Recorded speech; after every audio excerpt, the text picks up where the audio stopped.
Make sure to stay till the end. We'll explain why it's super important to test fuses and common mistakes people make.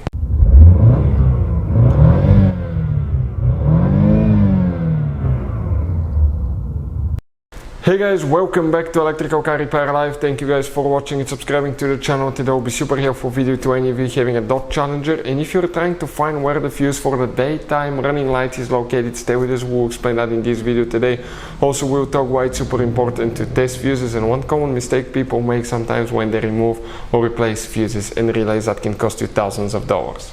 So before we start, let me just tell you a little bit about us, guys. Every single car we get here at the garage, we try to make at least 200 to 300 free repair videos. Why we guys do that? Because our mission in the shop is to save you as much money as we can. All we need in return, please subscribe to the channel, like the video, that way we can keep making these free videos.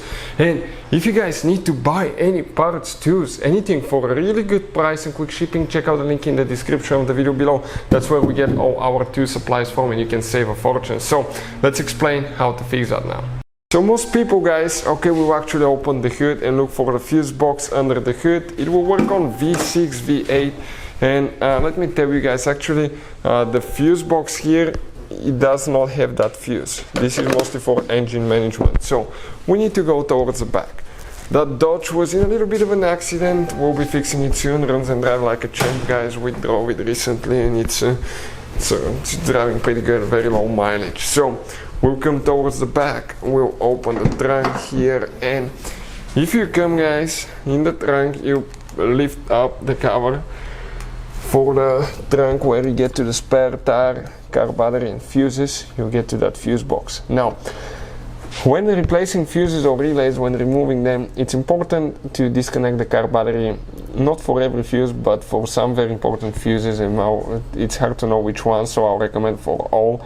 And on these modern cars, if you disconnect the wrong cable first, that can cause damage to the electrical systems, modules, computers. That's expensive, guys. A mistake like that cost us $2,000 on Mercedes. So we have a video that explains which battery terminal to disconnect first. Check it out. Also right here, that fuse box, now we're going to open it like that and come this way.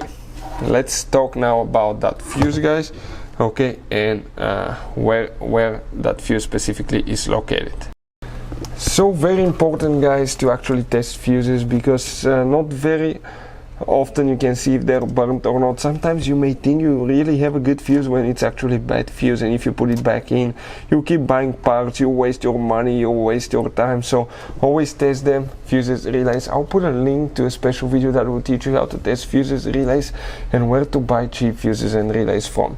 Now I'll go ahead and remove that okay, that relay you don't need to, but I want to show you exactly which fuse that you need to check now. In our case, guys, will be fuse number 47. So if we come right here, you'll be 1, 2, 3, 4, 5. That fifth fuse right here in a row. Fifth fuse, guys, from left to right. Even if you have a missing spot, check that fuse. Hopefully the video will be helpful to any of you needing help with that. Thank you for watching and see you next time.